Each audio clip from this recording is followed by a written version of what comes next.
Merci, Monsieur Chamussi. Votre question comporte un certain nombre d'insinuations un peu obliques. Je vais, pour ma part, essayer donc de vous répondre sur le fond et sur la question des commerçants. Une question sur laquelle il est heureux que je n'ai pas attendu cette question orale pour partager les ébauches du projet, car la métropole en est bien au stade de l'ébauche à ce stade. Donc partager ces ébauches du projet avec les commerçants et leurs représentants. Vous avez fait pour votre part le choix quelque part de biaiser le débat en jetant sur la place publique des documents de travail issus d'un groupe de concertation qui avait été voté en décembre dernier par la métropole, mais qui devait servir à alimenter les débats à venir. La suite, on la connaît, effectivement. Les commerçants nous ont fait part de leurs inquiétudes légitimes. Nous en débattions encore lors du dernier conseil municipal, le mois dernier. Les commerçants de notre ville éprouvent de longue date et au quotidien des difficultés bien réelles, des loyers commerciaux très élevés, une priorité accordée par le passé à la grande distribution, à la périphérie de la ville, des difficultés d'accès que nous connaissons tous, des incivilités, des questions de propreté, de pollution et les fortes évolutions des pratiques de consommation, notamment liées évidemment à Internet. Aujourd'hui encore, mon équipe rencontrait des représentants de la Chambre de commerce et d'industrie pour leur remettre, là encore, en avant-première, la lettre que j'adresserai avec Pascal Clouer dans les jours à venir à l'ensemble des commerçants de notre ville. Mais cette réponse, ce courrier, je vais vous en livrer la teneur ce soir. Grenoble entame à ce stade sa troisième révolution urbaine. Après la piétonisation du centre dans les années 70, après le retour du tramway à la fin des années 80 et dans les années 90, Grenoble est sur le point d'épouser sa vocation de cœur de la métropole.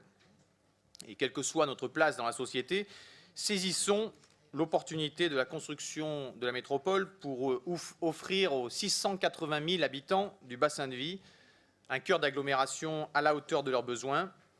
Aujourd'hui, ce cœur est cantonné à l'hypercentre. Le centre de Grenoble doit donc s'élargir pour assumer progressivement sa vocation métropolitaine.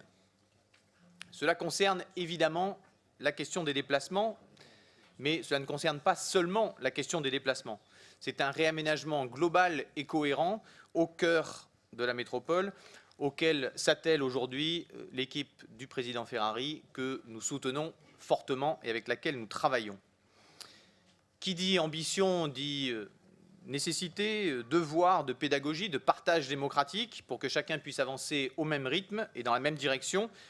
Et c'est pour cette raison que nous avons ouvert les assises du commerce avec la métropole également, avec les chambres consulaires.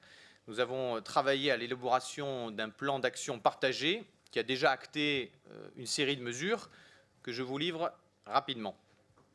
La ville s'oppose à toute implantation de grandes surfaces sur le territoire communal, parce que également l'affichage publicitaire participait notamment à une logique bénéficiant principalement aux grandes surfaces. Nous l'avons retiré de l'espace public.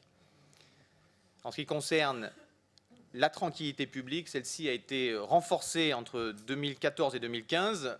En un an, le taux de verbalisation pour fait de nuisance, ivresse publique et manifeste, nuisance sonore, question des chiens, est passé de 106 à 224.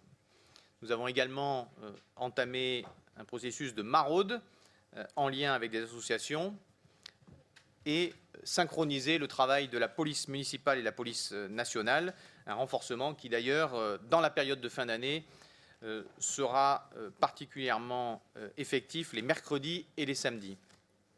Enfin, en réponse aux problèmes de l'errance, pour lesquels le cadre juridique limite les moyens d'action dans lesquels nous travaillons, la ville de Grenoble va désigner un référent errance au sein de la police municipale dans les semaines à venir.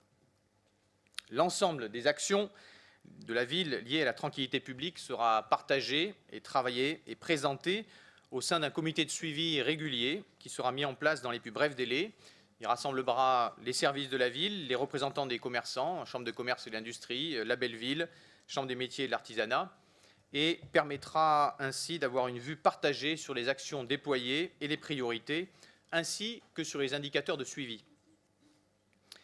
Concernant la propreté urbaine, le balayage, lavage, nettoyage, dispositif anti-tag, le dispositif actuel est rigoureusement identique à ce qu'il était les années précédentes pour le centre commerçant. Malgré les contraintes inouïes, nous avons fait ce choix de maintenir ce même niveau de service pour le centre commerçant. Et pour continuer à améliorer l'efficacité du service rendu, nous allons installer un comité pour nous accorder avec les commerçants et avec les habitants, qui n'ont pas forcément toujours la même vue sur cette question de la propreté urbaine et des priorités.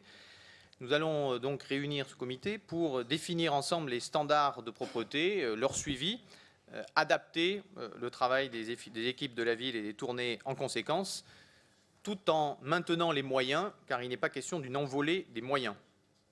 Il rassemblera les services de la ville, les représentants des habitants par les unions de quartier, les représentants des commerçants, là aussi, Chambre de commerce et de l'industrie, la belle ville, Chambre des métiers et de l'artisanat. Et pour ma part, dans l'ensemble de ce travail qui est fait, je suis convaincu qu'aborder de front et conjointement les problèmes est une démarche qui peut se transformer en une dynamique positive pour apporter ensemble des réponses à ces questions et pour porter ensemble les atouts de notre ville et ses atouts commerciaux. Je vous remercie.